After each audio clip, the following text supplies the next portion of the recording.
April the 25th, 1928. A young driver races along Daytona Beach in a lightweight car he's designed and built himself.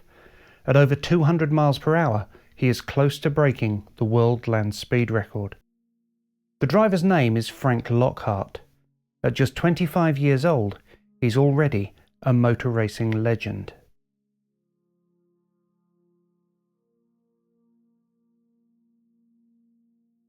Although he struggled at school, Frank Lockhart had a natural aptitude for engineering. Growing up in California, he was fascinated by all things mechanical and obsessed with dirt track racing. At 20 years old, he built his first racing car based on a Ford Model T, using hand-me-down parts begged from friends and neighbours, and it was clear from his first races in 1923 that he had a rare talent. It wasn't long before he was regularly winning races, beating the Duesenberg and Miller cars that had been dominating up to that point. With the press labelling him Boy Wonder and King of the Dirt Tracks, it wasn't long before he came to the attention of race car supremo Harry Miller. In 1925, Miller gave Lockhart a car to race on California's compact dirt tracks, where he continued to impress. Although he had no experience racing on bigger tracks with their banked corners, Miller had enough confidence in Lockhart's abilities to hire him as reserve driver for his team in 1926. Although Lockhart wasn't scheduled to drive at Indianapolis in 1926, he turned up anyway and borrowed a car for a few practice laps. Immediately fast, he set some impressive lap times, but he still wasn't scheduled to race. However, when independent Miller driver Peter Kreis was hospitalized with flu, he urged the team to put Lockhart in his car. On his first qualifying lap, Lockhart set a lap record of 115 miles per hour, before tyre and mechanical issues on later runs left him starting the 1926 Indianapolis 500 in a lowly 20th place. At least he was in the race. On race day, Lockhart moved rapidly through the field, overtaking 14 cars on the fifth lap as he blazed his way to the front. When the race was stopped by rain after 400 miles, he had an incredible 2-lap lead.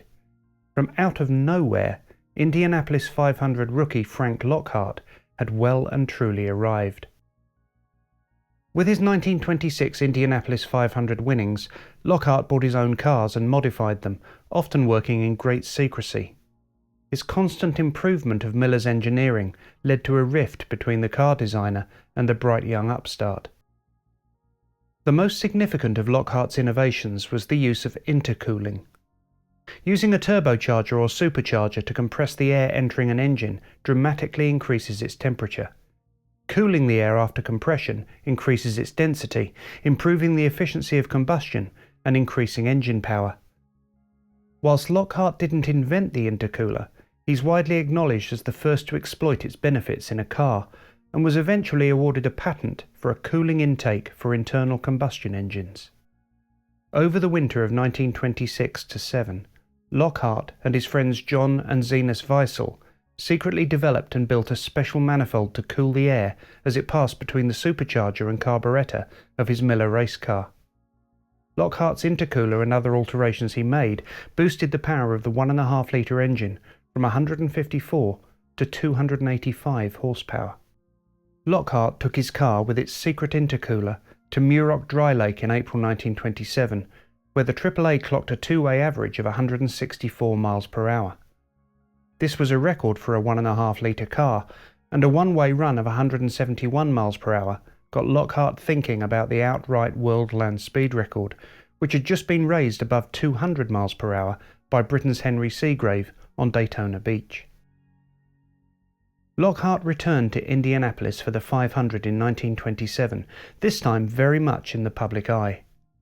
Since his victory the previous year, Lockhart had been racing wheel-to-wheel against his peers around banked, board tracks, circuits of up to 2 miles, built out of wood.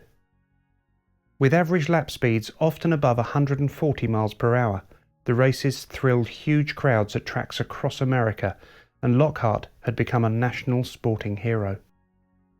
At Indianapolis in 1927, Lockhart qualified his Miller with its intercooled engine in pole position at a record 120 miles per hour. When the race started, Lockhart sprinted away and led for 107 laps until the engine was wrecked when it threw a conrod. While Lockhart's hope of repeating his Indianapolis success may have been over for 1927, he was still thinking about the world land speed record. He partnered with the Stutz Motor Car Company to create a special car for the challenge. It was agreed that Stutz would put up half the $80,000 cost in return for having their name on the car, whilst Lockhart would fund the remainder and design and build it with the Weissel brothers at Indianapolis. On February the 12th, 1928, the world got its first look at the Stutz Black Hawk Special. Small, streamlined, and, its name notwithstanding, painted bright white, Lockhart's creation was powered by a unique 3-litre motor built from two of Miller's straight-eight race engines joined with a common crankcase. Although the car's engine is sometimes called a V16, it's more accurately described as a U16, as the two banks of cylinders didn't share a common crankshaft. The twin supercharged engine produced around 550 horsepower, with intercoolers formed into the engine cover. A sleek central body contained the engine, ice for cooling, driver and fuel, whilst the wheels were almost completely enclosed in fairings to further reduce drag. The Stutz Black Hawk Special is thought to have been one of the first cars designed with the aid of a wind tunnel. At just 15 feet 9 inches long and 5 feet wide, and weighing 2,800 pounds, its power, light weight and effective streamlining gave it a predicted top speed of 280 miles per hour, far beyond Seagrave's 1927 record. Lockhart joined well-known record breaker Malcolm Campbell at Daytona for AAA-sanctioned speed runs, and on February the 19th, Campbell raised the record with a two-way average of 206.956 miles per hour in his newly streamlined Bluebird. The following day, Lockhart managed one run against the wind at 200 miles per hour, but mechanical issues prevented a return run to set the mandated average speed through the mile. Lockhart made another attempt on the record a couple of days later, but stormy weather at Daytona left him unable to see when he ran through a rain shower at over 200 miles per hour, and he lost control of the car as it ran into the sea. It rolled as it span into the waves, and with Lockhart pinned in the car, it was only help from spectators that kept him from drowning until he was cut free. He suffered bruising, shock, and injuries to his wrist, but he knew it could have been a lot worse. Undeterred, Lockhart repaired and rebuilt his car, returning to Daytona in April 1928 for a further AAA timed record attempt. First runs yielded a speed of just over 200 miles per hour, but the Black Hawk was suffering carburation problems. Meanwhile, Ray Keech, Lockhart's immediate rival for the record, ran the unsophisticated white triplex powered by 3 Liberty Aero engines up and down the beach at 207.55 miles per hour for a new record on April the 22nd. On April the 25th, Lockhart made several test runs, locking his wheels under braking during the last run at 200 miles per hour.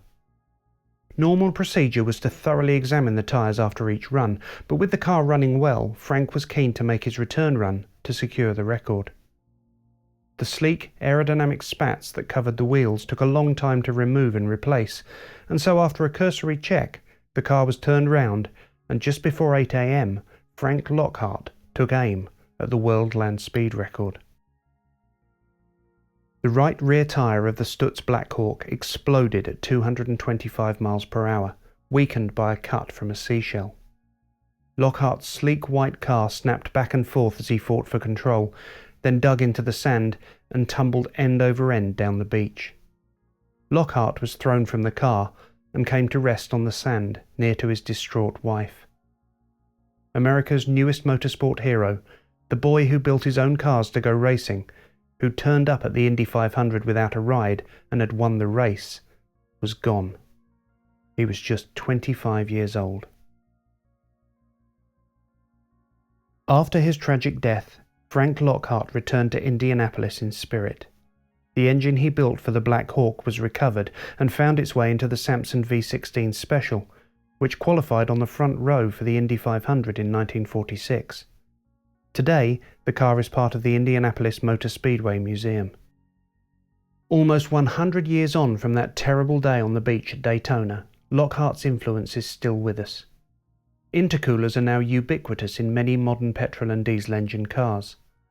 You can thank Frank for that. If you've enjoyed this video, please subscribe and check out Scarf and Goggles for more tales of record breaking. Until next time.